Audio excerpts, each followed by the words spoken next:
వెనకాల వచ్చిన ఒక వ్యక్తి కారును సాయం చేశాడు. వెంటనే స్వతంత్ర హాస్పిటల్కి తీసుకెళ్లారు. స్వతంత్ర హాస్పిటల్లో ఎమ్మెల్సీ వచ్చింది. అంటే రెగ్యులర్ గా ఈ హాస్పిటల్లో కానీ ఎక్కడైనా హాస్పిటల్స్ లో యాక్సిడెంట్ జరిగిన కేసుల్లో ఏదైనా వస్తున్నప్పుడు ఏదైతే రెగ్యులర్ ఫార్మాలిటీ ఉంటుందో ఆ విధంగానే ఎమ్మెల్సీ వచ్చిన పరిస్థితి అయితే ఉంది. దాంతో అక్కడికి ముందు పోలీసులు వచ్చారు. ఆ తర్వాత రాత్రి 11 ఆ తర్వాత కొంతమంది అధికారులు అక్కడికి చేరుకునేసారు. ఏం జరిగింది అని తెలుసుకునే లోపల అంటే అమ్మాయి అప్పటికే స్పృహ తప్పి ఐసీయూలో చేరుకుంది. జరిగిన సంఘటనలను సాయి ఉమేష్ పోలీసులకి చూశారు. తర్వాత నుంచి పోలీసులు ఆ కారుని ట్రాక్ చేయాలనే ఒక ప్రయత్నం జరిగింది.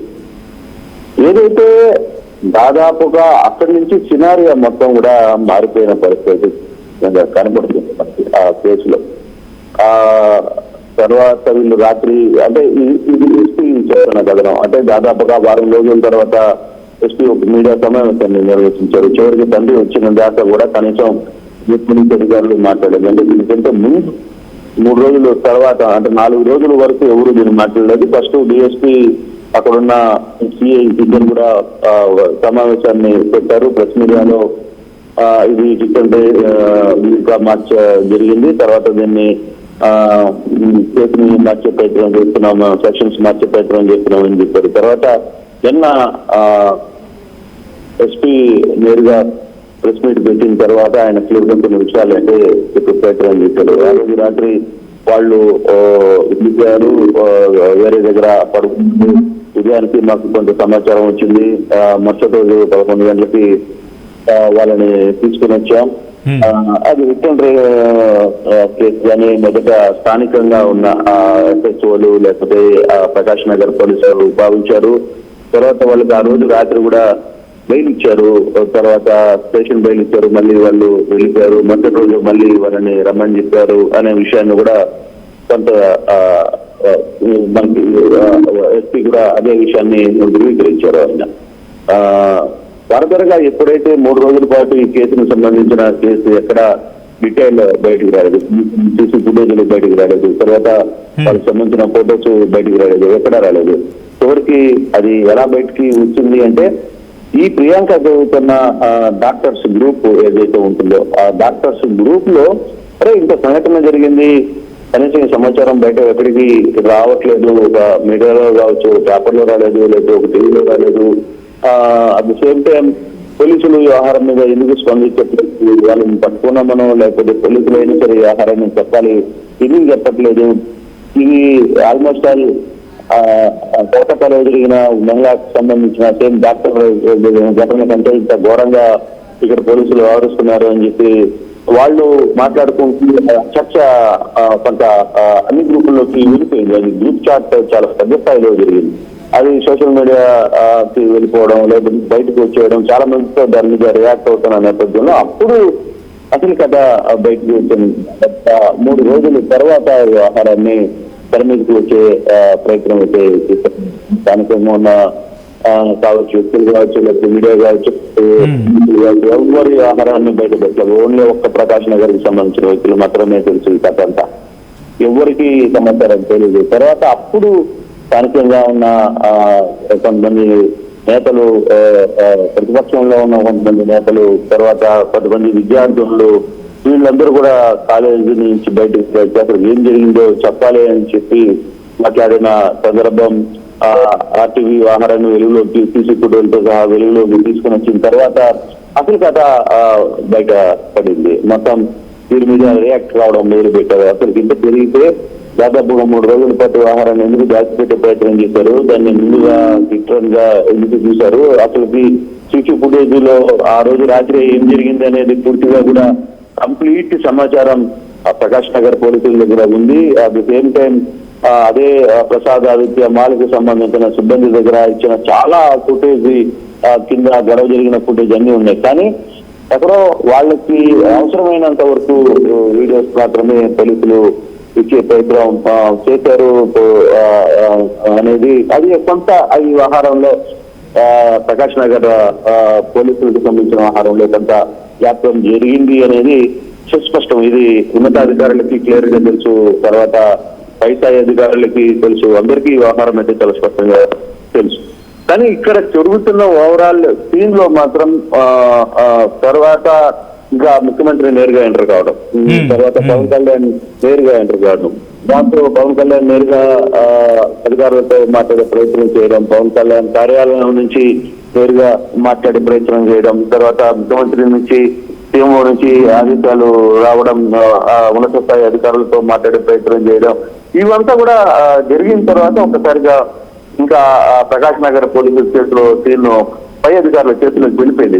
ప్రకాష్ నగర్ సంబంధించిన ఇంకా కేసులు మొత్తం కూడా ఇంకా మార్చాల్సిన పరిస్థితి వచ్చింది. అయితే ఇప్పుడు బేసిక్ గా మన తల్లిదండ్రులు కూడా వచ్చి అసలు మర్డర్ కేసుగా ఎందుకు పెట్టలేదు అనే ఒక ప్రయత్నం కూడా ఆయన మాట్లాడారు. పోలీసులు వ్యవహరించిన తీరు మీద ఆయన కొంత ఆలోచన వ్యక్తం చేశారు. కానీ చివరిలో స్థానికంగా ఉన్న ప్రకాష్ నగర్ పోలీసులు ఆయన చుట్టూ ఉండడం, తర్వాత కొంచెం ఆయన ముందే గంట ముందే ఆయన తీసుకువెళ్లి ఆయనకి జరిగిన సంఘటన అంతా కూడా వివరాలు చెప్పే ప్రయత్నం చేయడం, ఇవన్నీ తర్వాత ఆయన కూడా తన స్వరం కూడా మారింది. తర్వాత వ్యవహారం ఏం జరిగింది, చివరికి ఎస్పీ నేరుగా 6 రోజుల తర్వాత ఎస్పీ వ్యవహారం మీద ప్రెస్ మీట్ పెట్టారు. ప్రెస్ మీట్ పెట్టి జరిగిన వ్యవహారాన్ని ఆయన ఉన్నట్టుగా చెప్పే ప్రయత్నం అయితే చేశారు. బట్ జరుగుతున్న ఓవరాల్ ఎపిసోడ్ లో మాత్రం ఎక్కడో కొంత ఈ నిర్లక్ష్యం మాత్రం చిన్న స్థాయిలో జరిగింది అనేది కనబడుతుంది. ప్రస్తుతం సెంట్రల్ జైల్లో రిమాండ్ ఉన్నారు ఖైదీలుగా.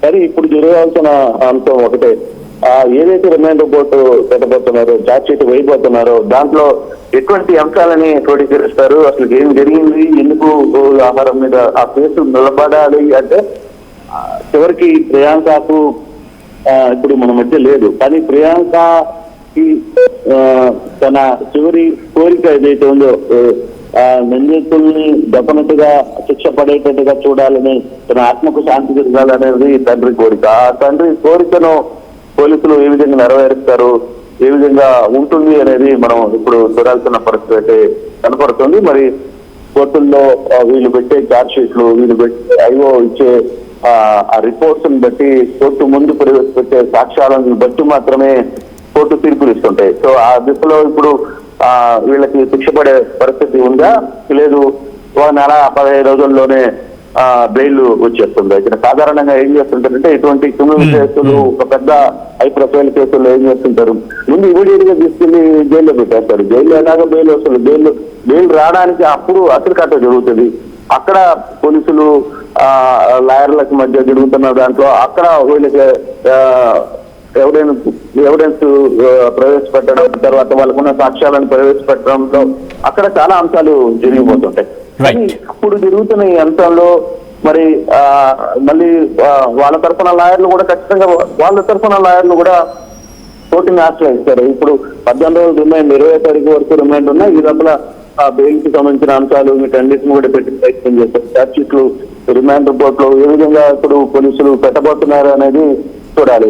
బహుశా దానికి సంబంధించి ఎటువంటి నిబంధనలు, సెక్షన్స్ పెట్టారో లేదు, అక్కడ కనీసం బెయిల్ వచ్చేందుకు పోలీసులు సహకరిస్తారా, లేదు బెయిల్ రాకుండా జైల్లో ఉండేందుకే పోలీసులు డిమాండ్ రిపోర్ట్లు కంటిన్యూ చేసి వాళ్ళని శిక్ష పడేలా చేస్తారా అనేది ఇప్పుడు చూడాలి. నిజంగా నిందితులకు శిక్ష పడితే డెఫినెట్ గా ఆ ప్రియాంకకు కొంత ఆత్మకు శాంతి కలిగే ప్రయత్నం. ఇదైతే ఇప్పటికీ ఆంధ్రప్రదేశ్ ప్రభుత్వం 20 లక్షల రూపాయలు ప్రకటించింది.